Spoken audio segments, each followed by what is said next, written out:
Good Friday afternoon, everyone. It is the 22nd day of April. It's hard to believe that we're almost a third of the way through the year. I'm still having shocks thinking about this, but look, it's springtime in New England, which I like springtime in New England, and it is beautiful outside. So here's what we're going to do today. I'm going to do a quick video. Nope, back it up, scratch the word quick. It's not going to be quick, but it won't be long either because I only have one topic today. I think I have one topic. So we're going to do a video. I want to reiterate my stance, what I've said since the fourth quarter regarding the stock and bond markets. I want to give you a little update. I hope you all survive tax season now that it's over, except for those who have extensions. We can breathe a sigh of relief. The pain is gone, and now we can go back to either working or enjoying or whatever it is we do without the IRS.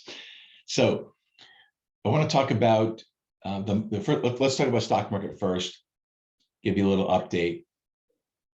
My thesis has been 2022, no surprise. So it's the repeat: sloppy, choppy, frustrating, quality is rewarded, patience is required. That's been my theme since the fourth quarter. It remains my theme. It's much easier to write a newsletter and be a pundit than it is to actually run a portfolio where you're accountable to your buys, to your sells, and to your performance. It's very easy to write on my blog and then forget about a call I made a day, a week, a month, a quarter ago.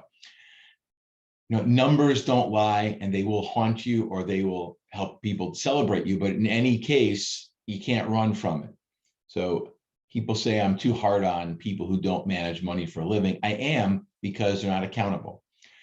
So early in the year, I said 2022 was not going to be an easy year. It wasn't going to be a fun year, but it wasn't going to be a year like 2002 or 2008. I didn't, and I don't see a complete and utter collapse.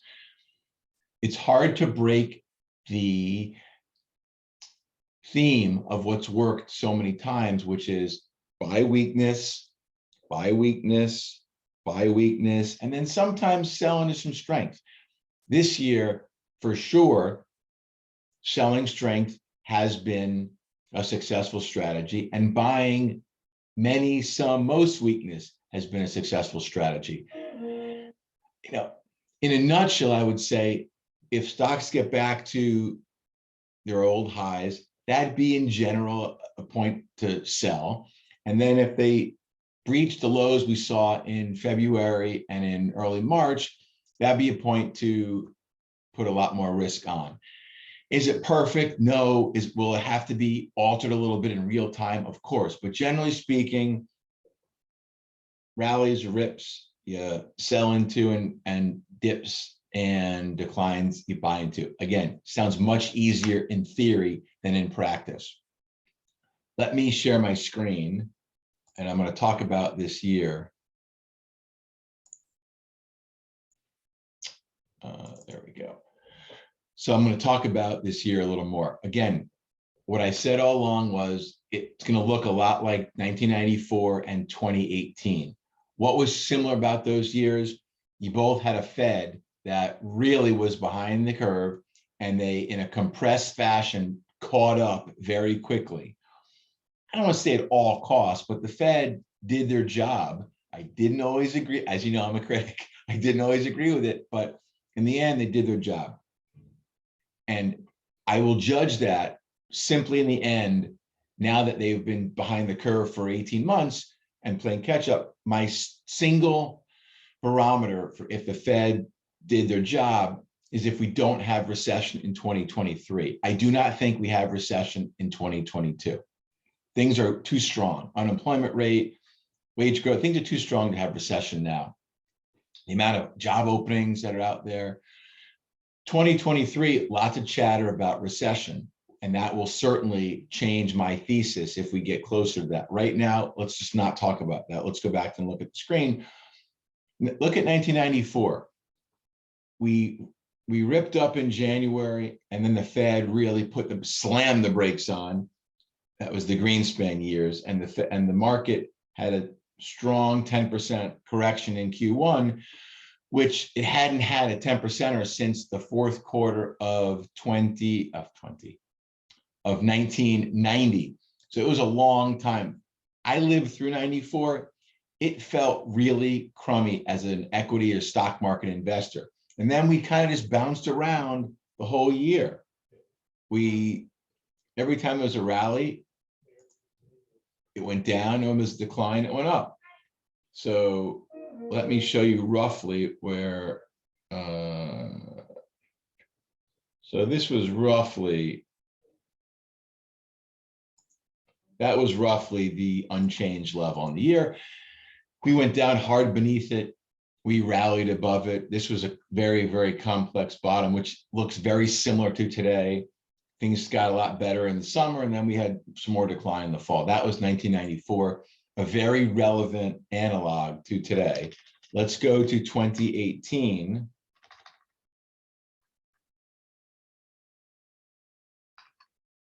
There we go. Here's 2018. You know what looks similar? Well, let's first look at the beginning of the year. We ripped in January higher. Markets fell hard in a month. Markets chopped around just like 94, chopped around. And then as the year went on, we actually went above, so we went above the old highs to new highs. 94, we didn't. And then, into the end of the year, we fell hard again. So what was the theme? It was all about the Fed. What's the theme in 2022? All about the Fed. Let's go to 2022 and let's look and see what happened early on. Look, we ripped into January. That was the all-time high. I think it's January 5th, maybe. We sold off hard in January, 10% decline. We bounced in February, sold off hard again down to the February 24th and early March lows. And now we have bounced and coming down again. So 2022, again, so far looks very similar to 1994 and 2018. And I expect that. So right now, the markets are under pressure. Again, we had today's Friday. So Thursday and today have been pretty big days for the bears. I don't expect a complete collapse. We'll see if that happens. Too many things are lining up in the bulls camp from here that would say a collapse is unlikely. Unlikely, but not impossible. But that's not where I would position myself.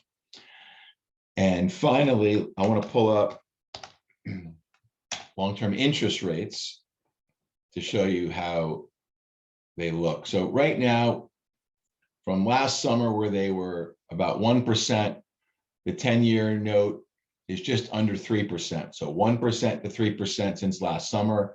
And then if you compress it down, they were 0.5% in 2020. So 0.5% to 3%. That's an enormous move. And remember, the treasury market, the bond market is more than 2 times the size of the stock market. So if you think there can be dislocations in stocks, when bonds have that crazy outsized move, there are big dislocations across markets. The only thing bigger than the bond market are the currency market. So when you've got a currency collapsing around the world that everybody uses, that reverberates more than anything you'll ever see. But right now, bond yields are going up. They've gone up significantly. I have been mea culpa. I was wrong, or I am wrong, in that I didn't think bond yields would get this high this quickly. I thought they would peak out earlier, then roll over, and then go up much later. But this has been a very compressed move.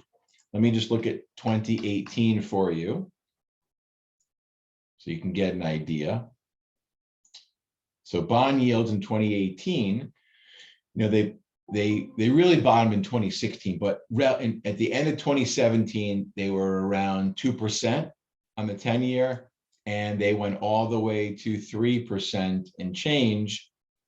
So in magnitude, today's move from roughly 1 to 3 is 200% versus 50% move in 2018. So the compression now is much more severe. And in 1994, Sorry, it took me a little while to get back tonight. There we go.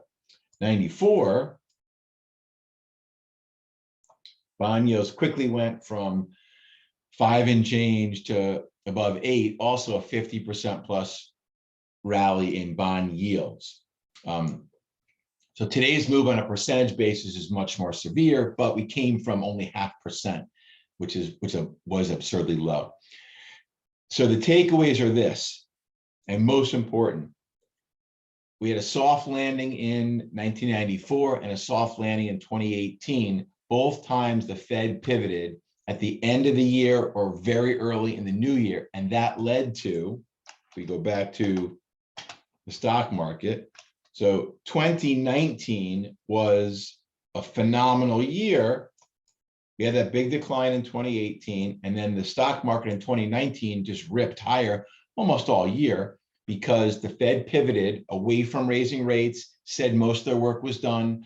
There was the light at the end of the tunnel, uncertainty removed, no recession, stocks ripped again. In 1994, sorry, I should have done this better, my apologies. So in 1994, we had that awful year. It was tough to live through. In hindsight, it looks like it was no big deal. I can tell you it was not fun running money in 1994. But again, the Fed pivoted in 1994. No recession was the key. And then look at 95 was the single greatest year in my 32, almost 33-year career in the stock market. Market just melted up the entire year because there was no recession, inflation went away, and then now a couple things else which led to that. Remember Newt Gingrich and Bill Clinton had that great deal, and so a lot of other things happened. But that's what always happens. Let me close by saying this. Usually at the end of big interest rate spikes, usually but not always, something happens. There's an event that ends the interest rate spike. In 1994, I vividly remember this because back then, when we were trading things, we actually sent faxes. We would have, so if we had 300 accounts, we'd have hundreds of sheets of paper, and it'd take us all day to fax them in to wherever we held our money back then. I can't remember, but that's how crazy it was. But I vividly remember in December of 94, Orange County, California, made an ill-timed bet on the bond market with leverage, with borrowed money in bond derivatives. They blew up Orange County, California, one of the wealthiest places on earth, home of Newport Beach and Dana Point, those of you guys who travel or live in California. And that was the end. That signaled the end. Usually we have some kind of event at the end of an interest rate spike. I think we're within a couple of weeks to a couple of months of the end of this interest rate spike for the 10-year note. Is something breaking right now? I don't know. You hear about it after the fact, not in real time. So with that, I will say, I'm going to stop my screen share first.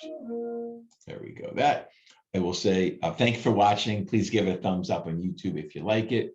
And as always, you're welcome to email me questions, comments, concerns. You can call me on the phone, and you can certainly come in the office. Our office is open. I'm happy to provide water, soda. What else do we have? I've got some zone bars and a variety of nuts, including Hawaiian macadamia ones. So with that, stay safe, stay well, and look forward to catching up with everyone soon. Thanks. Bye-bye.